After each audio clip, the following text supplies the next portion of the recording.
때는 4년 중임제 불자로 한 개헌이 10대 공약에 포함이 됐었는데 이번에 빠져 있어서 개헌안이 따로 준비되어 있는지, 만약 준비되어 있다면 이번에 10대 공약에 되지 않은 그 정무적 부분은 어떤 것인지. 개헌은 새 정부의 국가 운영의 큰 비전뿐만 아니라 미래 대한민국의 큰 비전을 보여주는 아주 중요한 정책 과제라고 생각합니다. 이 개헌 문제에 대해서는 별도로 구상과 계획을 발표할 시간을 잡으려고 지금 협의 중입니다. 네, 협회. 예, 조선일보 유정은입니다. 간단한 질문 2개만 드리겠습니다. 하나는 이번에 이제 경쟁 후보의 10대 공약이나 아니면 이제 저번 대선 때 이제 이재명 후보의 10대 공약을 봤을 때 이번에 이제 부동산 공급 문제가 10대 공약에서 빠져 있더라고요. 그래서 이제 구체적인 공약은 나중에 발표를 하시겠지만 이 부동산 공급과 관련해서 좀 이 후보의 어떤 고민이나 이제 민주당 차원의 공약 어느 곳에 방점이 찍힐지 궁금하고, 두 번째는 이제 대법관 증언을 이제 사법개혁 공약 중에 하나로 이렇게 언급을 하셨는데 대략 어느 정도 수준의 증언이 필요하다고 보시는지 그거 좀 여쭤보고 싶습니다.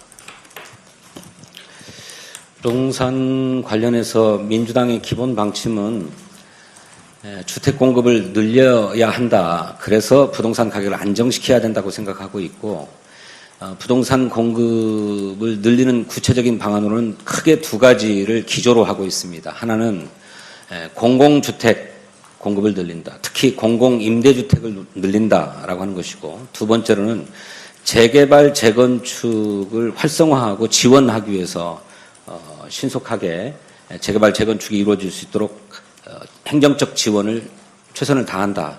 2가지 기조를 가지고 있습니다. 별도의 항목을 설정해서 공약으로 발표할 것은 아니라고 생각해서 그랬던 것이고요.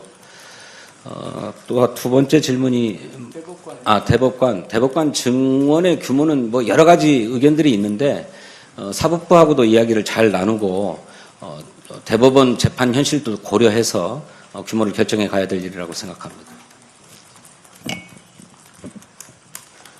예, 저쪽 뒤에.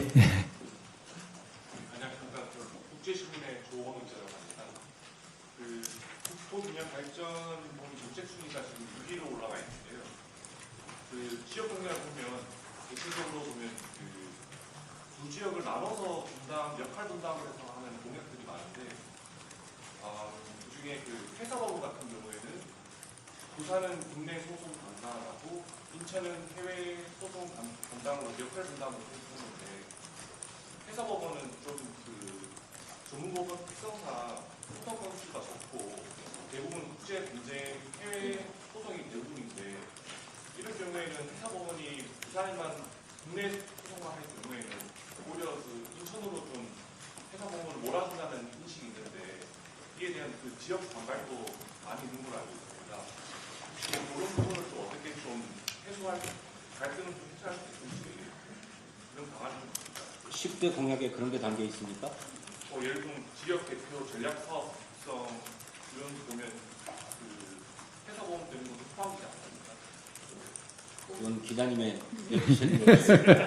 네, 그게 10대 공약에 포함되어 있지는 않습니다만, 지난번에 후보 시절에 후보가 부울경에 가서 부산에 회사법원을 설치하겠다는 얘기를 하셨고, 또 수도권에서도 인천에 회사법원을 설치하고 좀 전문화하겠다 이런 표현이 있었습니다. 두 지역에서 공이 다 회사법원을 유치하겠다고 하는 강력한 의지가 있었고, 저희가 판단컨대 회사법원이 전문법원이긴 하지만 또 부산이 해운 중심의 도시이기도 하고, 그래서 회사 분쟁을 직접 해결해야 되는 여러 요소들을 가지고 있고, 인천 역시 국제공항을 끼고 있어서 그런 요소들이 있기 때문에 저희가 그 전문법원을 설치하면서 그 필요나 수요나 이런 걸 적절하게 배분하면 될 거다 이렇게 판단해서 양측에 다 회사 법원을 두는 것으로 그렇게 약속을 했습니다. 구체적인 실행 과정에서 특정 지역이 소외되지 않도록 그렇게 해나갈 수 있을 거라고 판단합니다. 있는 그 지역 대표 전략 산업이라고 하는 것입니다. 전략 사업이 아니고요. 예. 예, 그렇게 이해해 주십시오. 예.